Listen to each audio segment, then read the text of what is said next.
Praise the Lord. Welcome to Daughter of Jesus channel. ஆவிக்குரிய வாழ்க்கையில் பலப்படவும் லைஃப்பில் வர ஸ்ட்ரகிள்ஸை மேற்கொள்ளவும் ஒரு சில டிப்ஸ் இந்த சேனலில் போட்டுட்ருக்கோம். இந்த வீடியோஸ் மூலமாக ஆண்டவர் உங்களோட இடைப்பட்டார்னா மறக்காமல் நம்ம சேனலை சப்ஸ்கிரைப் பண்ணுங்கள். கிறிஸ்துவுக்குள்ளே எல்லோரும் சந்தோஷமாக இருப்பீங்கன்னு விசுவாசிக்கிறேன். இன்றைக்கி நம்ம எதை பற்றி பார்க்க போகிறோன்னா, ஒரு பிப்ளிக்கல் விமனாக நம்ம எப்படி நம்ம லைஃப்பில் நடந்துக்கலாம் அப்படிங்கிறத பற்றி தான் நம்ம பார்க்க போகிறோம். இது வந்து சும்மா ஒரு வீடியோவில் போட்டு முடிச்சிடலான்னா அப்படி முடிக்க முடியாது, ரொம்ப டைம் எடுக்கும். ஸோ இது நம்ம ஒரு செஷன் மாதிரி பார்க்கலாம்.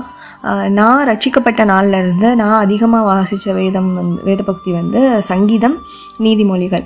அதுவும் ஸ்டார்டிங்கில் எனக்கு ப்ராவப்ஸ் மேலே ரொம்ப அப்சஸ்டாக நான் ரீட் பண்ணுவேன். அதில் இந்த பார்த்த ஒரு முக்கியமான 2 வேர்ட்ஸ் வந்து புத்தியுள்ள ஸ்திரீ, குணசாலியான ஸ்திரீ அப்படின்னு சொல்லிட்டு. ஸோ இதை நம்ம எதுக்கு இதை பற்றி தெரிஞ்சுக்கணும் அப்படின்னா, இதில் வந்து நிறைய விஷயம் இன்வால்வ் ஆகிருக்கு. வந்து நம்ம ஆண்டவருக்கு பிரியமானபடி நடக்கிறது எப்படின்னு. 2வது, புத்தியுள்ள ஸ்திரீ தான் தன் வீட்டையே கட்டுறா. ஸோ அப்போது புத்தியுள்ள ஸ்திரீயாக இருக்கிற வந்து ஒரு வீடு கட்டுறதுக்கு, அவங்க வீடு வந்து பாதுகாக்கப்படுறதுக்கு அவளோட ரோல் வந்து அவ்வளோ வைட்டலாக இருக்குது அப்படின்னு பார்க்குறோம். ஸோ நம்ம அஸ் அ விமனாக ஃப்ரம் பிகினிங், நம்ம பிறந்ததுல இருந்து நம்ம ஆண்டவர்கிட்ட போகிற வரைக்கும் அஸ் அ விமனாக வந்து நம்மளுக்கு வந்து ரொம்பவே பொறுப்பு இருக்குது. இந்த வீடு சம்மந்தமாக வெளியே போகிறதுல அஃப்கோர்ஸ் இருக்குது, ப்ளஸ் இந்த வீடு சம்மந்தமாகவும் ஜாஸ்தியான பொறுப்பு இருக்குது. அதனால் நம்ம ஒரு குணசாலியான ஸ்திரீயாக வாழ்கிறது ரொம்ப ரொம்ப ரொம்ப முக்கியம். இந்த செஷன் வந்து கல்யாணம் ஆகி குழந்தை பெற்றவங்களுக்கு அப்படி ஸ்பெசிஃபிக்காக யாருக்குமே கிடையாது. இது வந்து டோட்டலி ஆண்டவர் எனக்கு சொல்லி கொடுத்தது. நம்ம ஃப்ரம் பிகினிங்லேருந்து எண்டு வரைக்கும், ஒரு ஸ்கூல் போகிற பொண்ணு, காலேஜ் போகிற பொண்ணுங்க, மேரேஜ் ஆன பொண்ணுங்க, குழந்தை இருக்கிறவங்க, குழந்தை இல்லாதவங்க எல்லாருக்குமே வந்து நம்ம ஒரு குணசாலியான ஸ்திரீயாக வாழ்கிறது ரொம்ப முக்கியமான காரியம். ஏன்னா நம்ம ஒரு பிறந்ததுலேருந்து நம்ம ஒரு மகளாக இருக்கிறோம், ஒரு அக்காவாக இருக்கும், ஒரு தங்கச்சியாக இருக்கும், ஒரு அம்மாவாகிறோம். அடுத்து இந்த மாதிரி நம்ம லைஃப்பில் வந்து நம்ம நிறையா ரோல் ப்ளே பண்ணிக்கிட்டே இருக்கோம். அதில் ரொம்ப எசன்ஸாக எடுத்துக்க வேண்டியதில் வந்து இந்த ஒரு பொண்ணாக, அம்மா அப்பா கீழ்படுகிற ஒரு பொண்ணாக எப்படி இருக்கணும், ஒரு ஹஸ்பண்டுக்கு ஏற்ற துணையாக நம்ம எப்படி இருக்கணும் அப்படின்றதுலாம், ஒரு அம்மாவை நம்ம எப்படி இருக்கணும். ஸோ இந்த மாதிரி எசன்ஸான ரோல்லாம் நம்ம ப்ளே பண்ண வேண்டியிருக்கு. ஸோ அதனால் ஆண்டவருக்கு பிரியமானபடி நம்ம எப்படி வாழலாம் அப்படிங்கிறத இந்த செஷன் மூலமாக ஆண்டவர் எனக்கு சொல்லி கொடுத்ததை நான் உங்களோட ஷேர் பண்ணிக்கணும்னு நினைக்கிறேன். அவங்க மூலியமாகவும் பல காரியங்களை கற்றுக்கலான் இருக்கேன். ஃபஸ்ட்டு நம்ம செல்ஃப் ரியலைசேஷன் பண்ணலாம். இப்போது சைக்கலாஜிக்கலி நம்ம பார்த்தோன்னா, நம்ம பிறந்தவொடனே நம்மளுக்கு ஒரு கேரக்டர் இருக்கும். எல்லாருமே சொல்லுவாங்க, இவங்க ரொம்ப நல்ல கேரக்டர், இவங்க கொஞ்சம் நல்ல கேரக்டர் இல்லை, இந்த மாதிரிலாம் எல்லோரும் கேரக்டர் அப்படி இப்படி பேசுவாங்க. So first of all, what is this character? ஏன்னா இந்த பைபிள்லையும் ப்ராப்ஸ் 31 குணசாலியான ஸ்திரீன்னு போட்டிருக்கு. குணசாலினா நல்ல கேரக்டர் உள்ள பொண்ணு அப்படி தான் சொல்லுவாங்க. குணம்னாலே கேரக்டர் அப்படி தான் நம்ம சொல்லுவோம். இங்கிலீஷ் வந்து வர்ச்சுவஸ் உமன் அப்படின்னு போட்டிருக்கு, which means a woman who is of high வேல்யூன்னு அர்த்தம். ஸோ அப்போது கேரக்டர்ன்றது வந்து நம்ம பேர்த்லேயே நம்மளுக்கு இருக்கிறத நம்ம கேரக்டர்னு சொல்லுவோம். எக்ஸாம்பிள் என்ன சொல்லலாம்னா, இவங்க ரொம்ப ஹார்ட் ஒர்க்கிங், இவங்க ரொம்ப லேசி, இல்லாட்டி இவங்க வந்து சோஷியல் பட்டர்ஃப்ளை, லைக் இவங்க ரொம்ப எக்ஸ்ட்ரோவர்ட், எல்லாருக்கிட்டே நல்லா பேசுவாங்க, ஈஸியாக மிங்கிள் ஆவாங்க. இல்லை இவங்க வந்து ரொம்ப அமைதியாக தான் இருப்பாங்க, ரொம்ப ரிசர்வ் டைப் இப்படிலாம் சொல்கிறோம்ல. இது எல்லாமே கேரக்டரில் வந்துடும். ஸோ நம்ம பிறந்ததுலேருந்து நம்ம எப்படி இருக்கோம், இது வந்து ஸ்பிரிச்சுவலாக, நம்ம சைக்கலாஜிக்கலாக எப்படி. ஸோ ஸ்பிரிச்சுவலாக பார்த்தோன்னா நம்மளோட பிறவி குண அதிசயங்கள் சொல்லுவாங்க. ப்ளஸ் இந்த கேரக்டர் எதெல்லாம் அஃபெக்ட் பண்ணோன்னா, நம்மளோட ஜெனட்டிக்ஸ், நம்மளோட அம்மா அப்பா எப்படி இருந்தாங்க, ப்ளஸ் நம்ம அம்மா நம்மளை ப்ரெக்னென்ட் ஆகின டைமில் அவங்களோட என்விரான்மெண்ட் எப்படி இருந்தது, அவங்களோட மைண்ட் செட் எப்படி இருந்தது, இது எல்லாத்தையும் பொறுத்து தான் நம்மளோட கேரக்டர், நம்ம எப்படி இருக்கோம் அப்படின்ற நம்மளோட கேரக்டர் உருவாகுது. 2வது, இந்த கேரக்டர் கீழே 2 முக்கியமான ஆட்ரிபியூட்ஸ் வருது சைக்கலாஜிக்கலி, பிஹேவியர் அண்ட் ஆட்டிடியூட். இந்த கேரக்டர்ன்றது வந்து மாற்றுறது கொஞ்சம் கஷ்டம். இது வந்து பிறவி குணம் அப்படின்னு இருக்கிறதுனால இது வந்து ஸோ பிறந்ததுலேருந்தே இப்படி தான் இருப்பாங்க அப்படின்ட்டு.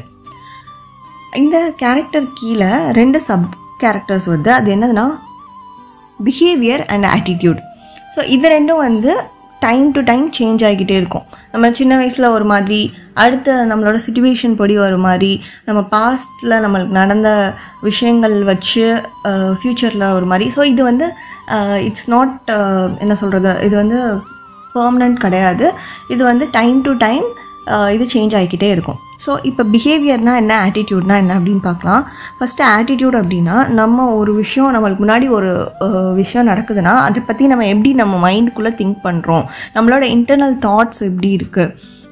ஃபார் எக்ஸாம்பிள், இப்போது நீங்கள் ஒரு கிளாஸ் ரூமில் உட்காந்துருக்கீங்க, உங்களுக்கு வந்து ஏதோ ஒரு கிளாஸ் நடத்துகிறாங்க, மேக்ஸ் கிளாஸ் நடத்துகிறாங்க, அது உங்களுக்கு புரியல அப்படின்னா அப்போ உங்கள் மைண்ட்குள்ளே என்ன பிடிக்கல, எனக்கு இது புரியல, எனக்கு பிடிக்கல நம்ம திங்க் பண்ணுறோம் இல்லையா. ஸோ அதுதான் ஆட்டிடியூட்னு சொல்கிறாங்க. நம்மளோட இன்டர்னலாக நம்மளுக்கு நடக்கிற எல்லா ப்ராசஸும் நியூரோ காக்னேட்டிவ் ப்ராசஸ் சொல்லுவாங்க. நம்மளோட மைண்டுக்குள்ளே என்னென்ன ப்ராசஸ்லாம் நடக்குது, இது பிடிச்சிருக்கு பிடிக்கல, இந்த மாதிரி நம்மளுக்கு ஒரு ஃபீலிங்ஸாக தோணுது இல்லையா, இதுதான் ஆட்டிடியூட். பிஹேவியர் அப்படின்னா என்னென்னா, இப்போ அந்த மேக்ஸ் கிளாஸ் எனக்கு பிடிக்கல, அதனால நான் என்ன பண்ணுறேன்னா அந்த மேக்ஸ் கிளாஸை ஸ்கிப் பண்ணிடுறேன், அந்த கிளாஸை அவாய்ட் பண்ணிக்கிட்டே இருக்கேன். ஸோ இது வந்து என்னோட பிஹேவியர். ஸோ இப்போ ஆட்டிடியூட்ன்றது நம்மளோட மைண்ட்குள்ளே யோசிக்கிறது, பிஹேவியர்ன்றது ஆப்வியஸாக அதை ரெஃப்ளெக்ட் பண்ணி நம்ம ஒரு சிச்சுவேஷனில் நம்ம எப்படி ரியாக்ட் பண்ணுறோம் அப்படின்றத வந்து பிஹேவியர் அப்படின்னு சொல்கிறோம். இதை தான் சொல்கிறாங்க, இவங்க பிஹேவியர் சரியில்லை, இவங்க பிஹேவியர் ஓகே நல்லா இருக்குது அப்படின்னு சொல்கிறதுக்கு ரீசன் என்னென்னா நம்ம ஆக்ஷன்ஸ், நம்ம வந்து மைண்டில் திங்க் பண்ணுறத வந்து அப்படியே நம்ம ஆக்ஷனாக காட்டுறோம். ஸோ இந்த பிஹேவியர் காலப்போக்கில் என்ன ஆகுதுன்னா ஹேபிட்டாக மாறுது. இப்போ ஒருத்தவங்க வந்து ஒரு வாட்டி ஏதோ ஒரு சிச்சுவேஷன் நடக்குது, கோவப்பட்டு பழகிட்டாங்க அப்படின்னா அடுத்த வாட்டி அதே சிச்சுவேஷன் நடக்கும்போது திரும்ப கோவப்படுவாங்க, அடுத்த வாட்டி சிச்சுவேஷன் நடக்கும்போது ஸோ இது வந்து பண்ணி பண்ணி பண்ணி பண்ணி இது ஒரு ஹேபிட்டாக மாறுது. அவங்க கோவக்காரங்க அப்படின்னு ஒரு பேர் வாங்குறாங்கன்னு வச்சுக்கோங்க, இது ஒரு ஹேபிட்டாக மாறுது. ஸோ இந்த பிஹேவியரும் ஆட்டிடியூடும் சுற்றி இருக்க சுச்சுவேஷனும் நம்மளுக்கு முன்னாடி நடந்த எல்லா விஷயங்களும் தான் தீர்மானிக்குது. ஆனால் கேரக்டர்ன்றது நம்ம பிறந்ததுலேருந்து இருக்கிறது. சரி, ஓகே. இப்போ நம்ம திரும்ப ப்ராப்ஸ் 31க்கு வருவோம். ஸோ அந்த ப்ராப்ஸ் 31 வந்து சாலமோன் ராஜாவுக்கு வந்து அவங்களோட அம்மா பத்சேபால் வந்து கொடுக்குற அட்வைஸ் அப்படின்னு சொல்லிட்டு நம்ம வேத ஆராய்ச்சியில் சொல்லியிருக்கிறாங்க. ஃபஸ்ட்டு ஒரு கேர்ள் எப்படி இருக்கணும், ஒரு குணசாலியான கேர்ள் வந்து எப்படி இருக்கணும் அப்படின்றத இதில் பார்க்குறோம். இன்றைக்கி நம்ம ஃபஸ்ட்டு இருக்கிற 3 வசனம், குணசாலியான ஸ்திரீ 10, 11, 12 இந்த 3 வசனங்கள் பற்றி இன்றைக்கி பார்ப்போம். மற்றதை அடுத்த செஷனில் பார்ப்போம். சரி, இப்போ சைக்கலாஜிக்கலாக நான் இதெல்லாம் சொன்னேன்ல, இது வந்து இதை வச்சு நம்மளோட கேரக்டர் என்ன, நான் சின்ன வயசுலேருந்தே ரொம்ப அமைதியான பொண்ணு, நான் சின்ன வயசுலேருந்தே ரொம்ப கோவப்பட்டுருவேன், நான் சின்ன வயசுலேருந்தே வளவலன்னு பேசுவேன், நான் சின்ன வயசுலேருந்து பேசவே மாட்டேன், இப்படிலாம் இருக்கிறது தான் நம்ம. ஸோ நம்மளோட கேரக்டர் என்னன்றதை வந்து நம்ம இப்போ கொஞ்சம் செல்ஃப் ரியலைஸ் பண்ணலாம். எதுக்கு செல்ஃப் ரியலைஸ் பண்ணணும்னா, நம்மை நாமே நிதானித்து அறிந்தோமானால் நாம் நியாயம் தீர்க்கப்படும் அப்படின்னு பைபிளில் போட்டிருக்கு. ஸோ ஃபஸ்ட்டு நம்ம எப்படின்றத நம்ம தெரிஞ்சுக்கிட்டாதான் நம்ம வந்து பைபிளில் சொல்லியிருக்கிறத வந்து நம்ம லைஃப்பில் படுத்த முடியும். திருவசனத்தை கேட்கிறவர்களால் மாத்திரம் இல்லாமல் அதன்படி நடக்கிறவர்களாயும் இருங்கள் அப்படின்னு பைபிள் சொல்லியிருக்கு. இப்போ இந்த குணசாலியான ஸ்திரீன்றது கீழே நான் வாசித்தேன் அப்படின்னா 13 verse number 13 பாருங்கள். ஆட்டு மயிரையும் சணலையும் தேடி தன் கையினால் உற்சாகத்தோടെ வேலை செய்கிறாள். இப்போது இது வந்து அவங்க அந்த காலத்தில் சொன்ன அட்வைஸ். ஸோ இது எனக்கு புரியல, இதை நான் எப்படி நடைமுறைப்படுத்துறது, நான் எப்படி இந்த வசனத்தின்படி நடக்கிறது அப்படின்னா நடக்க முடியாதுன்னு நம்ம யோசிக்கலாம். அதுக்காக தான் சொல்கிறேன், நம்ம இந்த சிச்சுவேஷனில் இந்த காலகட்டத்தில் நம்ம இதை நடைமுறைப்படுத்தணும் அப்படின்னா இது ஏதோ புரியாத ஒரு வசனம் மாதிரியும் புரியாத வேற ஏதோ ஒருத்தவங்களுக்கு சொன்ன மாதிரி இருக்கும். ஆனால் இது எல்லாமே ரொம்ப பேசிக்காக நம்மளோட டே டு டே லைஃப்பில் நம்ம நடக்கிறது தான். இந்த குணசாலியான ஸ்திரீன்றதை வந்து நம்மளுக்குள்ளே தான் அபைட் ஆகிருக்கு இந்த எல்லா பிஹேவியர்ஸும். நம்ம தான் அதை வந்து வெளியே கொண்டு வரணும். அதாவது ஆண்டவருக்கு பரியானபடி நம்ம வாழ நம்மளை ஒப்பு கொடுத்து இது எல்லாத்தையும் ஆண்டவர் நம்மளுக்கு தெளிவாக இந்த காலத்துக்கு ஏற்ற மாதிரி புரிய வச்சுட்டாருன்னா அதுபடி வாழ்கிறது நம்மளுக்கு ஈஸி இல்லை. இது ஏதோ ரொம்ப கஷ்டமான ஒரு விஷயமோ, இது வேறு யாரையோ பற்றி ரொம்ப பரிசுத்தவான்களாக ஆண்டவருக்குள்ளே இருக்கிற அவங்க தான் அப்படி இருக்கும் அப்படிலாம் கிடையாது. ஆண்டவர் வந்து தெரிஞ்செடுத்திருக்கிற அழைக்கப்பட்ட ஒவ்வொருத்தவங்களும் குணசாலியான ஸ்திரீயாக மாறணும்னு தான் ஆண்டவர் விரும்புகிறார். இப்போ நம்ம புத்தியுள்ள ஸ்திரீயாக குணசாலியான ஸ்திரீயாக நடக்கிறது தான் நம்மளோட லைஃப்பில் வர நிறையா பிரச்சனைகளை தடுக்கிறதுக்கும் வர்ற பிரச்சனைகளை மேற்கொள்கிறதுக்கும் ஒரு தேவையான ஞானமாக அமைகிறது வந்து நம்மளோட கேரக்டரும் நம்மளோட பிஹேவியர் நீங்கள் நல்லா யோசிச்சு பாருங்கள். இப்போ ஒரு சுச்சுவேஷன் இதுக்கு முன்னாடி நம்ம லைஃப்பில் ஏதாவது ஒரு பிரச்சனை, கண்டிப்பாக நம்ம எல்லார் லைஃப்லையும் பிரச்சனை இருக்குது. ஏதாவது ஒரு பிரச்சனை நடந்திருக்குன்னா அந்த பிரச்சனைக்கு நம்ம எப்படி ரியாக்ட் பண்ணியிருந்தோம் அப்படின்ற ஒரு விஷயத்த நம்ம யோசிச்சு பார்ப்போம். நம்ம அப்படி ரியாக்ட் பண்ணாமல் அந்த நேரத்தில் நம்ம வேறு மாதிரி ரியாக்ட் பண்ணியிருந்தோனாலோ, இல்லை அந்த விஷயமே நடக்காமல் ப்ரிவென்ட் பண்ணியிருந்தோனாலோ நம்ம அந்த காரியத்தில் போய் சிக்கியிருக்க மாட்டோம். ஸோ அதுதான் நம்ம எப்படி நம்ம அந்த விஷயத்தில் மாட்டிக்கொள்ளாமல் அந்த விஷயத்தில் ஞானமாக பேசி அந்த விஷயத்துலேருந்து வெளியே வர முடியும். அந்த மாதிரியான விஷயங்களை தான் இந்த குணசாலியான ஸ்திரீ எப்படி இருக்கணுன்றத பைபிள் நம்மளுக்கு சொல்லி தருது. அதனால் இதில் இருக்கிற எல்லாமே நம்மளால் நடந்துக்க முடியும். கண்டிப்பாக நம்ம ஆண்டவர்கிட்ட டெய்லி நம்ம ப்ரேயர் பண்ணணும். இயேசுப்பா, என்னோட ஆவிக்குரிய கண்கள் பிரகாசம் அடையட்டும் அப்படின்னு சொல்லிட்டு வேதத்தின் ரகசியங்களை அறிந்து கொள்ளும்படிக்கு என்னோட ஆவிக்குரிய கண்களை எனக்கு திறந்தருளுங்க அப்படின்னு நம்ம கேட்கும்போது இதில் இருக்கிறது எல்லாத்தையும் நம்மளுக்கு சுலபமாக ஆண்டவர் சொல்லி கொடுப்பாரு. ஆவியானவர் நம்ம மேல் கண்ணை வைத்து ஆலோசனை சொல்வேன்னு சொல்லி. ஸோ ஆண்டவர் நம்மளுக்கு ஆலோசனை இது மூலயமா நம்மளுக்கு கொடுப்பாரு. சரி, இப்போ நம்ம 10வது வசனத்தை வாசிக்கலாம். குணசாலியான ஸ்திரீயை கண்டுபிடிப்பவன் யார்? அவளுடைய விலை முத்துக்களை பார்க்கிலும் உயர்ந்தது. ஸோ ஃபர்ஸ்ட், குணசாலியான ஸ்திரீயை கண்டுபிடிப்பவன் யார்? She is very very rare. குணசாலியான ஸ்திரீ ரொம்ப ரேராக யூனிக்காக இருக்கிறாங்க அப்படின்னு இந்த வசனம் சொல்லுது. இதே தான் நம்ம லூக்கா 1 அதிகாரத்தில் மரியாளுக்கு தேவதூதன் தோன்றி ஸ்திரீகளுக்குள்ளே நீ ஆசீர்வதிக்கப்பட்டவள் அப்படின்னு சொல்லியிருக்காங்க. அப்போ ஸ்திரீகள் எத்தனையோ பேர் இருக்காங்க. அதே தான், ஸ்திரீகள் எத்தனையோ பேர் இருக்காங்க. அதில் குணசாலியான ஸ்திரீ, அதில் ஆசீர்வதிக்கப்பட்ட ஸ்திரீ அப்படின்றது ஒரு ஆள் 2 ஆள் தான் இருப்பாங்க. அப்படி தான் நீங்களும் நானும் இருக்கணும்னு ஆண்டவர் எதிர்பார்க்குறார். இருக்கிற எல்லா ஸ்திரீகளுக்குள்ளேயும் என்னோட மகள் ரொம்ப யூனிக்காக ரேராக ஆண்டவர் நம்மளை படைச்சி வச்சுருக்காரு. இந்த மாய்மாலமான உலகத்துக்குள்ளே ஒரு இடத்துல நம்மளை ஆண்டவர் வச்சுருக்காருன்னா நம்ம சுற்றி இருக்கிற எல்லாரை விடையும் நம்ம யூனிக்காக தெரியணும். நம்ம ரொம்ப அவங்கள மாதிரி இப்போது பொண்ணுங்கனாலே இப்போ எல்லாரு கண்ணுலையும் எப்படி இருக்கு, பொண்ணுங்கன்னா இப்படி இருப்பாங்க, பொண்ணுங்கனாலே புரணி பேசிகிட்டு இருப்பாங்க, பொண்ணுங்கனாலே ரொம்ப செலவு பண்ணுவாங்க, மேக்கப் போட்டுட்டு சுற்றுவாங்க, பார்லர் போகாமல் எந்த பொண்ணுங்களும் இருக்குமா. ஸோ இந்த மாதிரி ஒரு பேசிக்கான ஒரு ஐடியா இருக்கும் எல்லாருக்கும் பொண்ணுங்கன்னா. ஆனால் நம்ம எப்படி இருக்கணுமா, குணசாலியான ஸ்திரீயை கண்டுபிடிப்பவன் யார்? அவளுடைய விலை முத்துக்களை பார்க்கிலும் உயர்ந்தது. அப்படின்னா she is way more valuable அப்படின்னு போட்டிருக்கு. She is more valuable than rupees. நீங்கள் அதர் மெட்டல்ஸ்லாம் பார்க்கலாம், பிரான்ஸ், காப்பர், சில்வர், இதெல்லாம் கூட கொஞ்சம் ஈஸியாக கிடச்சிரும். ஆனால் இந்த ரூபீஸ், முத்துக்கள் அப்படின்னு சொல்கிறது வெரி வெரி ரேர். அது மாதிரி நம்மளோட வேல்யூ அவ்வளோ ஜாஸ்தின்னு ஆண்டவர் சொல்கிறார். அவளுடைய விலை முத்துக்களை பார்க்கிலும் உயர்ந்தது. அப்போ ஒரு குணசாலியான ஸ்திரீயா ஆண்டவர் விருப்பப்படுகிற குணாதிசயங்கள் நமக்குள்ளே இருக்கிற அந்த யூனிக்கான ஸ்திரீயாக நம்ம மாறும்போது நம்மளோட விலை எப்படி இருக்குது? முத்துக்களை பார்க்கிலும் உயர்ந்தது. இப்போ நிறையா பேர் கிறிஸ்டியானிட்டி பற்றி சொல்கிறாங்க. பைபிளில் மனைவியானவள் தன் புருஷனுக்கு எல்லா காரியத்திலும் கீழ்ப்பறிந்திருக்கணும், புருஷன் தலையாக இருக்கிறான் அப்படின்னு போட்டிருக்கா. அப்போ இது ரெக்ரெசிவ் தாட்ஸாக இருக்கே, விமன் மேனுக்கு அடங்கி இருக்கணும் அந்த மாதிரி போட்டிருக்கே அப்படின்லாம் சொல்கிறாங்க.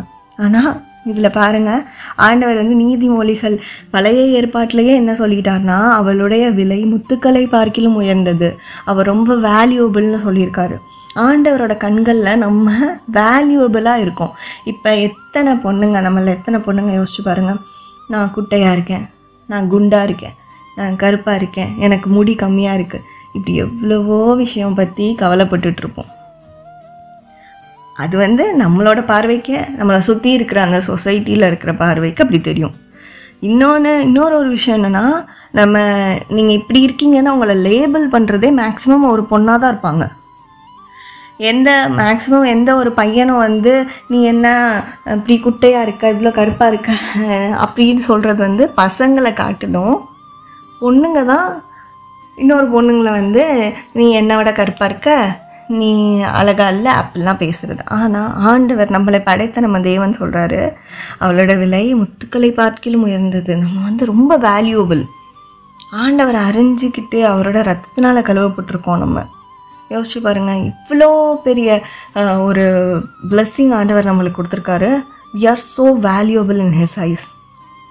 ஸோ நம்ம வந்து ஆண்டவருடைய சாயலாகவே சிருஷ்டிக்கப்பட்டிருக்கோம். இதில் நம்ம கற்றுக்கிற 2 விஷயம், நம்ம ரொம்ப ரேர், நம்ம ரொம்ப யூனிக்கான பொண்ணுங்க. மற்ற பொண்ணுங்களை இருந்து ஆண்டவர் நம்மளை வேறுபடுத்திருக்காரு கண்டிப்பாக. அதனால நம்ம இனிமேல் வந்து நான் அப்படி இருக்கேன் இப்படி இருக்கேன்னு நம்ம கவலைப்படுறதுல அர்த்தமே இல்லை. ஆண்டவருக்கு நம்மளை பிடிச்சிருக்கு, வேறு யாருக்கு நம்மளை பிடிக்கணும் அப்படின்னு நினச்சிக்கோம். இன்னொன்று, எஸ்தரில் 2வது அதிகாரத்தில் 17வது வசனத்தில் பார்க்குறோம். அதில் அந்த ராஜாவுக்கு 17வது வசனம் வாசிக்கிறேன். ராஜா சகல ஸ்திரீகளை பார்க்கிலும் எஸ்தர் மேல் அன்பு வைத்தான். இப்போது அவனுக்கும் அந்த ராஜாவுக்கு வந்து மற்ற ஸ்திரீயை பார்க்கலும் எஸ்தர் மேலே என்ன வந்துருச்சு, அதிகமான அன்பு வந்துருச்சு. இதை தான் நம்ம பார்க்குறோம். எல்லா அப்போ சுற்றி இருக்கிற எல்லாத்தையும் விட நம்ம ரேராக யூனிக்காக இருக்கணும்னா காரணம், நம்ம கூட ஏசப்பா இருக்கார். நம்மளோட தேவன் நம்மளோடு கூட இருக்கிறார். பயப்படாதே, நான் உன்னுடனே இருக்கிறேன்னு சொல்லியிருக்காரு. இப்போ நம்மளோட கூட இருக்கிற ஒரு ஆண்டவர் நம்ம கூட இருக்கும்போது நம்ம ரொம்ப யூனிக்கான பொண்ணாக இருக்கும். இன்னொரு இந்த யூனிக்னஸ் அப்படின்னு வரும்போது இன்னொரு ஒரு விஷயம் என்னென்னா, இப்போ நம்மளால் முடிகிற சிச்சுவேஷனில் நம்ம ஒருத்தவங்களுக்கு ஹெல்ப் பண்ணுறோம் அப்படின்னு வச்சுக்கோங்க. இப்போ ஃபார் எக்ஸாம்பிள், அவங்களுக்கு கிட்ட வந்து ஒரு 4-5 பென் வச்சுருக்கீங்க. யாரோ ஒரு ஆள் வந்து ஒரு பென் கொடுங்க அப்படின்னு கேட்குறாங்க. ஸோ அவங்களுக்கு வந்து நம்ம வந்து நம்மளுக்கு பிரச்சனையே கிடையாது, அந்த பெண்ணை நம்ம கொடுத்துருவோம். இது வந்து நீங்கள் யோசிச்சு பாருங்கள், யாராக இருந்தாலும் கொடுப்பாங்க. இந்த 5 பென் யார்கிட்ட இருந்தாலும் கொடுப்பாங்க.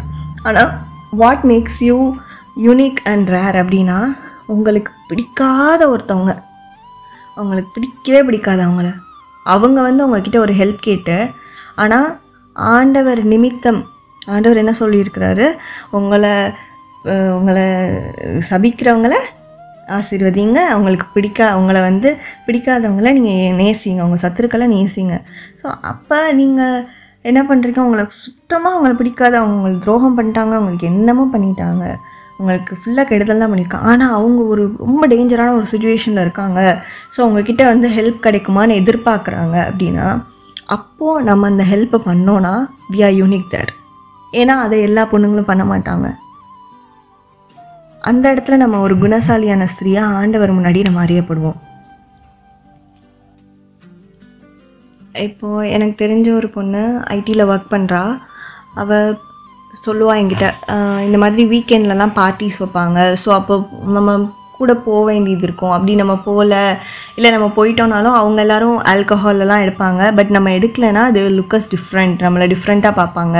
ஆனால் வேறு எதுவும் பண்ண முடியாது. ஒன்று நம்ம அந்த சிச்சுவேஷனை அவாய்ட் பண்ணணும், இல்லை போகாமல் இருக்கணும். அதனால நம்மளுக்கு நிறையா ஃப்ரெண்ட்ஸ் கிடைக்காம கூட போவாங்க அப்படின்னு சொல்லுவாள். ஆனால் என்னென்னா, தேட் மேக்ஸ் யூ யூனிக். நம்ம மற்றவங்களோட அந்த மாதிரி ஒரு பாவத்தில் விழாமல், ஆண்டவருக்கு பிடிக்காதுன்னு தெரிஞ்ச அந்த பாவத்தில் நம்ம விழாமல் இருக்கிறது நம்மளை யூனிக்காக மாற்றுது. என்ன ஆகும் தெரியுமா, காலப்போக்கில் இவ தனியாக இருக்கா, இவ எப்படி இருக்கா அப்படின்னு சொல்லி உங்களை விட்டு விலகுனவங்க, இல்லை உங்களை பிடிக்காமல் போனவங்க, அவங்கள ஒதுக்கி வச்சவங்க எல்லாம் அவங்களோட லைஃப்பில் ஏதோ ஒரு சிச்சுவேஷன் வந்து அவங்களுக்கு ஒரு பிரச்சனைன்னு வரும்போது நீங்கள் அவங்களுக்கு ஹெல்ப் பண்ணுவீங்களோ, இல்லை ஏதோ ஒரு அவங்களோட கவலை வந்து அவங்கள்ட்ட சொல்லும்போது நீங்கள் ஆண்டவரோட வார்த்தையை அவங்கக்கிட்ட சொல்லும் போதோ, இல்லை அவங்கள ஹெல்ப் பண்ணும்போதோ அதனால் அவங்க ஜீவ வழியை அறிஞ்சு கொள்ளுவாங்க. இதனால தான் ஆண்டவர் சொல்கிறாரு, ஒரு புருஷன் வந்து அவ்விசுவாசியாக இருந்தானாலும் தன்னோட மனைவியோட நல்ல நடக்கையினால் அவன் ஆயத்தமாகிக்கொள்ளுவான் அப்படின்னு சொல்லிட்டு. அப்போ நம்ம என்ன செய்யணும்னா, எல்லாரும் என்ன வேணால் தப்பு பண்ணட்டும், சுற்றி இருக்கிறவங்க எல்லோரும் தப்பு பண்ணட்டும், இல்லை சுற்றி இருக்கிறவங்க எல்லாரும் குறை பேசட்டும், ஆனால் நம்ம we have to be unique, we have to be rare. அப்படி இருக்கும்போது நம்மளோட வேல்யூஸ் எப்படி இருக்கும், நம்மளோட வேல்யூனா ஃபார் மோர் தேன் rupees.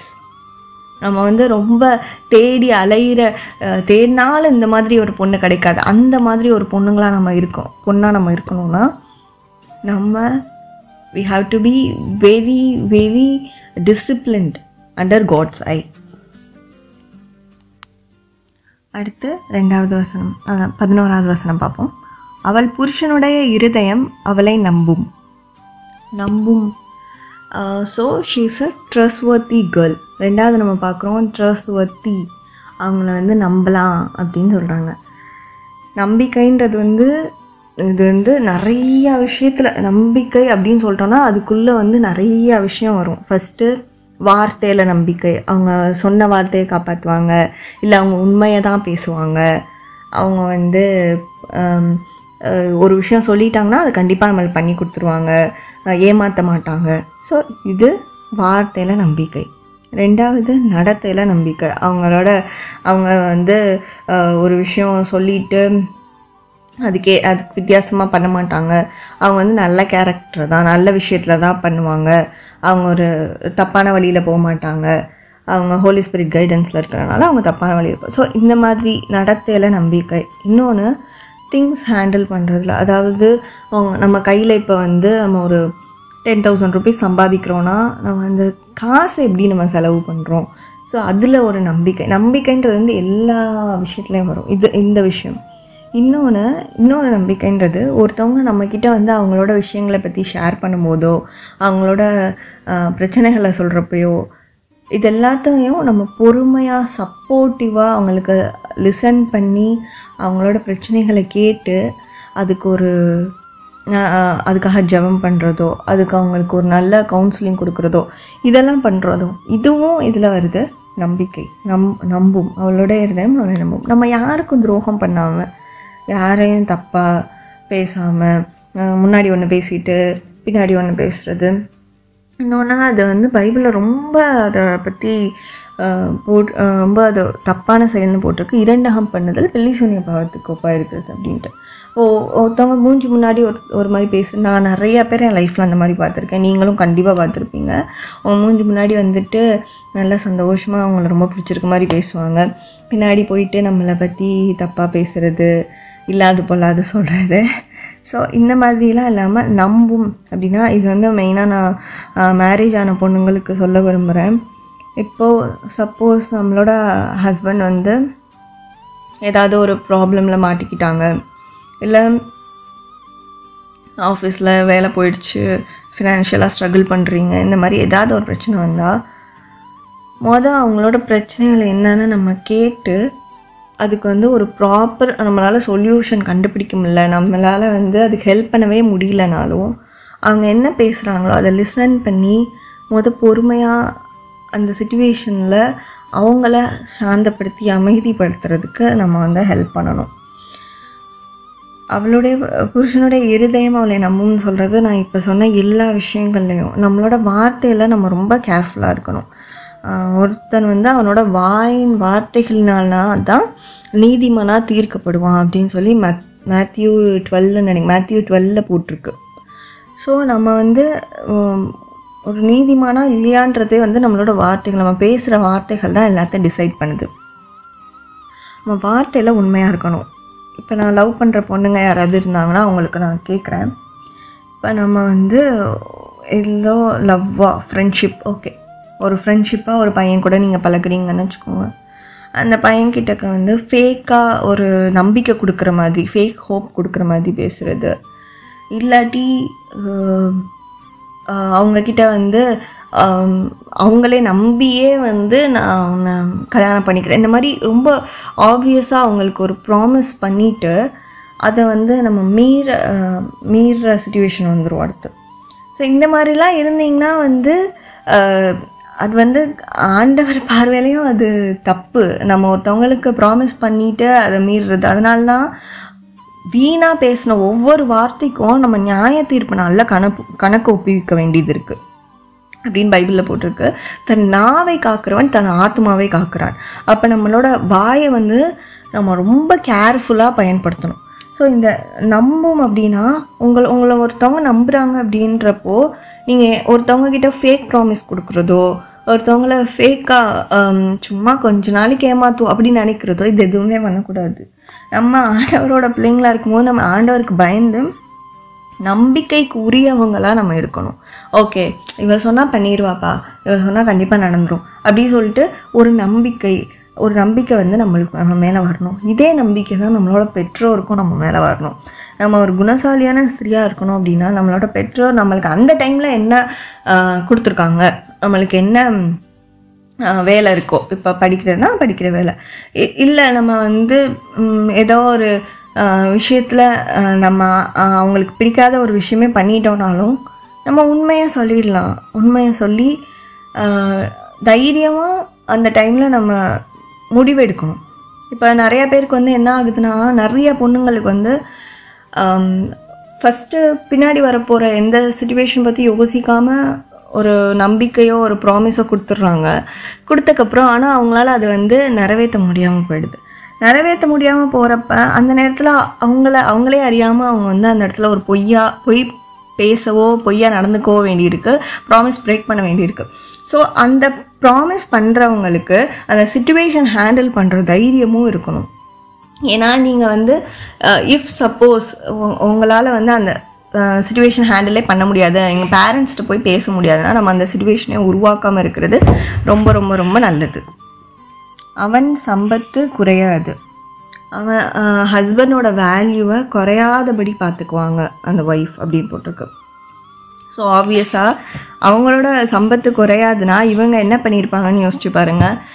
இவங்க ப்ரேயர்லேயும் அவங்களோட எடுக்கிற டெசிஷன்ஸ்லையும் கண்டிப்பாக சப்போர்ட்டிவாக இருந்திருப்பாங்க. ஸோ அதனால தான் அவனோட சம்பத்து வெளியே குறையாது. இப்போது இருக்க கேர்ள்ஸ் வந்து அம்மா அப்பா கிட்டேயோ நம்ம அண்ணா தம்பிகிட்டையோ அக்கா தங்கச்சிகிட்டையோ போய் நம்ம ஹஸ்பண்டை பற்றி நம்ம வந்து இப்போது ஏதாச்சும் தப்பாக சொல்கிறோம் அப்படின்னா இதில் என்ன ஒரு பிரச்சனை ஆகும்னா, நம்ம இப்போ சொல்லிவிட்டு நம்ம மறந்துட்டு திரும்ப நம்ம ஹஸ்பண்டோட நம்ம ஜாலியாக போயிடுவோம். நம்ம என்ன மன்னிச்சுட்டு போயிடுவோம். ஆனால் அவங்களோட பார்வையில் அவங்களோட கண்ணோட்டத்தில் இவங்களை ஒரு ஆங்கிளில் வச்சுருப்பாங்க. அந்த ஆங்கிளே நம்ம டிஸ்ட்ராய் பண்ணிடுவோம். அவங்களோட பார்வையில் இவங்க நம்ம பொண்ணை நல்லா பார்த்துக்கிறாங்க, நம்ம பொண்ணை ராணி மாதிரி பார்த்துக்கலாம், அப்படி ஏதோ ஒரு கண்ணோட்டம் அவங்களுக்கு இருக்கும். அந்த கண்ணோட்டத்தையே நம்ம மாற்றி விட்டுருவோம். அடுத்து நம்ம அதை மறந்துடுவோம். ஆனால் இவங்க மறுபடியும் நம்ம ஹஸ்பண்டை பார்க்குறப்போ அன்னைக்கு அப்படி பண்ணாங்களே, நம்ம பொண்ணு அன்னைக்கு அப்படி பண்ணிட்டாங்களேன்ற எண்ணங்கள் இருக்கும். ஸோ நம்மளோட ஹஸ்பண்ட், அதாவது ஒரு ஒய்ஃப் வந்து அவங்க ஹஸ்பண்டோட வேல்யூ குறையாதபடிக்கு வெளியிடத்துல பார்த்துக்கணும். வேர்ஸ் நம்பர் 12, அவள் உயிரோடு இருக்கிற நாளெல்லாம் அவனுக்கு தீமை அல்ல நன்மையே செய்கிறாள். அப்போது she is a well wisher to her husband. So நான் இப்போ என்ன சொல்கிறேன்னா, be a well wisher to your family members, to your parents, to your siblings, எல்லாருக்கும் வெல் விஷராக இருங்க. ஏன்னா ஆண்டவர் வந்து எல்லாருக்கும் நல்லவராக இருந்தார். அவரோட குணாதிசயங்கள்லாம் நம்ம கூட வரணும்னு ஆண்டவர் எதிர்பார்க்குறாரு. இப்போ ஒருத்தவங்க நம்மளுக்கு கெட்டது பண்ணாங்கனாலும் ஓகே, நான் வந்து பெரிய ஒன்றே நம்ம ஆண்டவர் மாதிரி எல்லாரையும் நம்ம மன்னித்து எல்லாருக்கும் நம்ம நன்மை செய்யணும். பிடிக்கலன்னா நம்ம ஆண்டவர்கிட்டக்க அவங்கள மன்னித்து ஜெபிச்சுட்டு நம்ம அவங்களுக்கு திரும்ப கெடுதல் நினைக்காமல் இருந்தாலே போதும். அவங்க நல்லா இருக்காங்க, இருந்துட்டு போட்டோம், அவங்க நல்லா ஃப்ளரிஷ் ஆகுறாங்க, ஆண்டவர் அவங்கள ஆசீர்வதிக்கிறாங்க. அவங்க கண்களுக்கு முன்னாடி அவங்கள விட நம்மளை மேன்மைப்படுத்துவார்.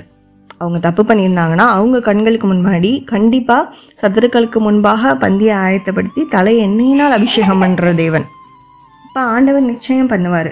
அதே மாதிரி ஹஸ்பண்டுக்கும் எல்லா நாளும் நன்மையே செய்யணும். இப்போ வந்து ஹஸ்பண்ட் வந்து அக்ரெசிவாக இருக்காங்க, ரொம்ப மோசமாக ட்ரீட் பண்ணுறாங்க அப்படின்னா அவங்களுக்கு கீழே அடிபணிஞ்சு போகணுமா? கிடையவே கிடையாது. நான் அந்த மோட்டிவ்லேயே நான் சொல்ல. ஆண்டவர் வந்து என்ன சொல்கிறாரு, யூ ஆர் வேல்யூபிள்னு சொல்லிட்டாரு. நம்ம ஹஸ்பண்ட்ஸ் நம்மளை மதிக்கலை, இல்லை ஹஸ்பண்டோட வீட்டார் நம்மளை மதிக்கலை அப்படின்ற ஒரு பாயிண்ட் ஆஃப் வியூ நம்மளுக்கு இருந்ததுன்னா நம்ம போய் கம்ப்ளைண்ட் பண்ண வேண்டிய இடம் நம்மளோட அம்மா வீடோ எதுவுமே கிடையாது. நம்ம போய் கம்ப்ளைண்ட் பண்ணி நம்மளோட மனசை ஊற்றி அழுக வேண்டிய ஒரே இடம் தேவ சமூகம் மட்டும்தான். தேவனுடைய சமூகத்தில் நம்ம சொல்லும் போது மட்டும்தான் அது கரெக்டான இடத்துல போய் ரீச் ஆகி கரெக்டான ரிசல்ட்டும் நம்மளுக்கு கிடைக்கும். நம்மளுக்கு ஒரு இடத்துல ஒரு சொல்யூஷன் வேணும்னா அது ஆண்டவர்கிட்ட மட்டும்தான் சொல்லணும். அது கண்டிப்பாக நம்மளோட கணவருக்கு தீமையாக அமையவே அமையாது. கண்டிப்பாக அதுவும் அவருக்கு ஒரு நன்மையாக தான் முடியும். ஸோ இன்றைக்கி மெயினாக நம்ம ஒரு 3 விஷயம் கற்றுருக்கோம். We should be rare, unique, நம்ம ஆண்டவரோட கண்களில் ரொம்ப வேல்யூவபிளாக இருக்கும். We should be a well wisher, நம்ம ட்ரஸ்ட்வர்த்தியாக இருக்கணும். இந்த 5 விஷயங்கள் இன்றைக்கி நம்ம கற்றுருக்கோம். ஒரு குணசாலியான ஸ்திரியாக இருக்கணும்னா இந்த 5 விஷயத்தில் எதுலலாம் நம்ம குறைவுபட்டிருக்கோம், எதுலாம் நம்மளை திருத்திக்கணும்னு நம்ம பார்க்கலாம். அடுத்த 3 வசனங்கள் பற்றி அடுத்த வீடியோவில் தியானிப்போம். கர்த்தர் நம்மை நினைத்திருக்கிறார், அவர் ஆசீர்வதிப்பார். God bless you all.